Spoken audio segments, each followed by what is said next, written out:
ನಮ್ಮ ಶೃಂಗೇರಿ ತಾಲೂಕಿನ ರಾಮಕೃಷ್ಣ ಆಂಗ್ಲ ಮಾಧ್ಯಮ ಪ್ರೌಢಶಾಲೆಯಲ್ಲಿ ರಾಮ್ ದತ್ತ ಅನ್ನುವಂತಹ ವಿದ್ಯಾರ್ಥಿ, ನೆಮ್ಮಾರು ವಾಸಿಯಾದಂತಹ ರಾಮ್ ದತ್ತ ಅನ್ನುವ ವಿದ್ಯಾರ್ಥಿ ಮೊನ್ನೆ ತಾನೇ SSLC ಪರೀಕ್ಷೆ ನಡೆದಿದ್ದು ಅದರಲ್ಲಿ 6 ಸಬ್ಜೆಕ್ಟ್ಗಳನ್ನ ಎಕ್ಸಾಮ್ ಬರೆದಿರ್ತಾನೆ. ಎಲ್ಲಾ ಸಬ್ಜೆಕ್ಟ್ಗಳಲ್ಲೂ 5 ಸಬ್ಜೆಕ್ಟ್ಗಳಲ್ಲೂ ಒಳ್ಳೆ ಸ್ಕೋರ್ ಮಾಡಿದ್ದಾನೆ. ಇಂಗ್ಲಿಷಲ್ಲಿ ಮಾತ್ರ ತುಂಬಾ ಕಮ್ಮಿ ಬಂದಂತ ಸಂದರ್ಭದಲ್ಲಿ ನಮ್ಮ ಸಂಸ್ಥೆಗೆ ಒಂದು ಗಮನಕ್ಕೆ ಆ ರಾಮಕೃಷ್ಣ ಶಾಲೆಯ ಮುಖ್ಯೋಪಾಧ್ಯಾಯರು ತಂದಿದ್ರು. ಆ ಕಾರಣಕ್ಕಾಗಿ ನಾವು ಈ ದಿವಸ ಎಲ್ಲರೂ ಸ್ನೇಹಿತರು ಒಳಗಡೆ ತುಂಬಾ ಆತಂಕ ಒಳಗಾದಂತಹ ವಿದ್ಯಾರ್ಥಿ ಹಾಗೂ ಅವರ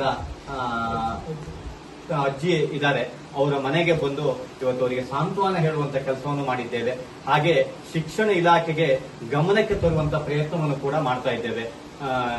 ಈ ಸಂದರ್ಭದಲ್ಲಿ ನಾನು ಏನು ಹೇಳಲಿಕ್ಕೆ ಇಷ್ಟಪಡ್ತೇನೆ ಅಂದ್ರೆ ಏನು ವ್ಯಾಲ್ಯೂಯೇಟರ್ ಇರ್ತಾರೆ ಅದನ್ನ ತುಂಬಾ ಗಮನಿಸಬೇಕು. ವಿದ್ಯಾರ್ಥಿಗಳ ಭವಿಷ್ಯದ ದೃಷ್ಟಿಯಿಂದ ತುಂಬಾ ಗಮನಿಸಿ ಈ ವ್ಯಾಲ್ಯೂಯೇಷನ್ ಅನ್ನ ಮಾಡಬೇಕು ಅಂತ ಕೇಳ್ಕೊಳ್ತಾ ಇದ್ದೇನೆ. ಹಾಗೇನೆ ವ್ಯಾಲ್ಯೂಯೇಷನ್ ಮಾಡಿದಂತ ಸಂದರ್ಭದಲ್ಲಿ ಆ DC ಅದನ್ನ ನೋಡ್ಬೇಕಾಗತ್ತೆ. ಆ DCನೂ ಕೂಡ ನೋಡದೆ ಈ ಏನು 72 ಮಾರ್ಕ್ಸ್ ಬಂದಿದ್ದಂತ ಇದನ್ನ ನಂಬರ್ ಅನ್ನ ಬರೀ 28 ಮಾತ್ರ ಕೊಟ್ಟು ನಮೂದನ್ನು ಮಾಡಿ ಶಾಲೆಯಲ್ಲಿ 25 ಮಾರ್ಕ್ಸ್ ಅನ್ನು ಕೊಟ್ಟಿರ್ತಾರೆ. ಅದನ್ನು ಸೇರಿಸಿ 48 ಮಾರ್ಕ್ಸ್ ಅನ್ನ ಕೊಟ್ಟಿರ್ತಾರೆ. ಅವನಿಗೆ ಆಕ್ಚುಲಿ 92 ಮಾರ್ಕ್ಸ್ ಬರಬೇಕಾಗಿತ್ತು, ಬರೀ 48 ಮಾರ್ಕ್ಸ್ ಅನ್ನ ಕೊಟ್ಟು ತುಂಬಾ ಆತಂಕಕ್ಕೊಳಗಾಗಿದ್ದ. ನಾವೆಲ್ಲ ಇವತ್ತು ಸಾಂತ್ವನ ಹೇಳಿದೀವಿ. ಮುಂದೆ ಇದನ್ನ ಸರಿಪಡಿಸ್ಕೊಂತೀವಿ ಅಂತ ಕೂಡ ಮಾಡ್ತಾರೆ ಅಂತ ಕೂಡ ಸಾಂತ್ವನ ಹೇಳಿದ್ದೇವೆ. ಇದನ್ನ ಶಿಕ್ಷಣ ಸಚಿವರು ಹಾಗೆ ಮುಖ್ಯಮಂತ್ರಿಗಳ ಗಮನಕ್ಕೆ ಇದನ್ನು ಗಮನಿಸಬೇಕು ಅನ್ನೋದನ್ನ ನಾವು ಈ ಸಂದರ್ಭದಲ್ಲಿ ಮನವಿಯನ್ನು ಮಾಡ್ತಾ ಇದ್ದೇವೆ.